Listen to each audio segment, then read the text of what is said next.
അങ്ങനെ ആദിലയുടെയും നൂറയുടെയും സകല പ്ലാനുകളും പണപ്പെട്ടി എടുക്കാൻ വരുന്ന ഉൾപ്പെടെയുള്ള സകല പ്ലാനുകളും അടക്കി പെട്ടിയിൽ വെപ്പിച്ചുകൊണ്ട് നമ്മുടെ ബിഗ് ബോസ് ആദിലിനെ ദേ പുറത്താക്കുകയാണ്. മിഡ് വീക്ക് എവിക്ഷനിലൂടെയാണ് ആദില പുറത്താവുന്നത്. അവിടെയുള്ള കണ്ടസ്റ്റൻസ് എല്ലാവരും ഓൾമോസ്റ്റ് ഏറ്റവും കൂടുതൽ ആൾക്കാർ പറഞ്ഞിരിക്കുന്നത് ആദിലയുടെ പേരാണ്.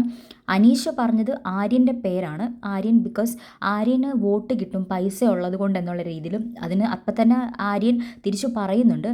പക്ഷേ ഷാനവാസ് ആയിക്കോട്ടെ, ലക്ഷ്മി ആയിക്കോട്ടെ, ആര്യന് ഇങ്ങനെയുള്ള എല്ലാവരും പറഞ്ഞിരിക്കുന്നത് ആദിലയുടെ പേരാണ്. ബാക്കി ആരൊക്കെ ഏതൊക്കെ പേരുകൾ പറഞ്ഞിട്ടുണ്ടെന്ന് പ്രൊമോയിൽ കാണിക്കുന്നില്ല. പക്ഷേ ആദില മിഡ് വീക്ക് ഇവെക്ഷനിൽ ഔട്ടാവാൻ പോവുകയാണ്. ആദില നമ്മുടെ നൂറേനെയും അനുവിനെയൊക്കെ കെട്ടിപ്പിടിച്ച് കരയുന്നുണ്ട്. അതേപോലെ തന്നെ അക്ബറിനെ കെട്ടിപ്പിടിച്ച് ഒരുപാട് വിഷമങ്ങൾ പറയുന്നുണ്ട്. ഷാനവാസിന് കൈ കൊടുക്കാൻ ചെന്നപ്പോൾ ഷാനവാസ് കൈ കൊടുത്തില്ല, നീ ഇറങ്ങി പൊക്കോടി എന്നുള്ള മട്ടിൽ നൈസായിട്ട് ആദിലിനെ എടുത്ത് പുറത്തിട്ടിട്ടുണ്ട്.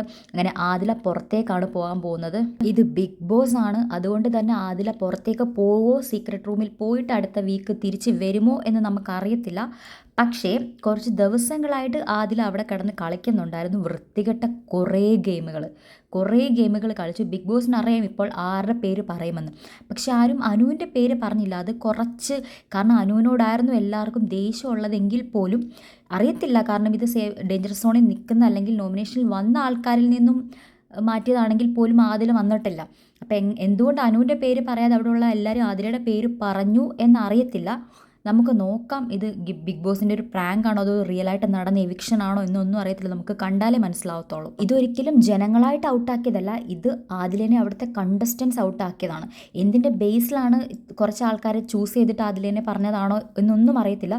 പക്ഷെ അവിടുത്തെ കുറേ ആൾക്കാർ അനുവിൻ്റെ പേര് പറയാൻ സാധ്യത ഉണ്ടായിരുന്നു.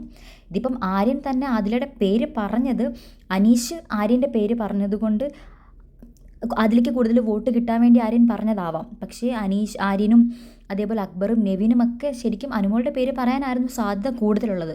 പക്ഷേ ആദിലയുടെ പേരാണ് ഇവിടെ പറഞ്ഞിരിക്കുന്നത്. എന്തായാലും നമുക്ക് നോക്കാം ആദിൽ ഔട്ടാകുമോ, സീക്രട്ട് റൂമിൽ പോകുമോ എന്നുള്ളതൊക്കെ നമുക്കിനി വരുന്ന ദിവസങ്ങളിൽ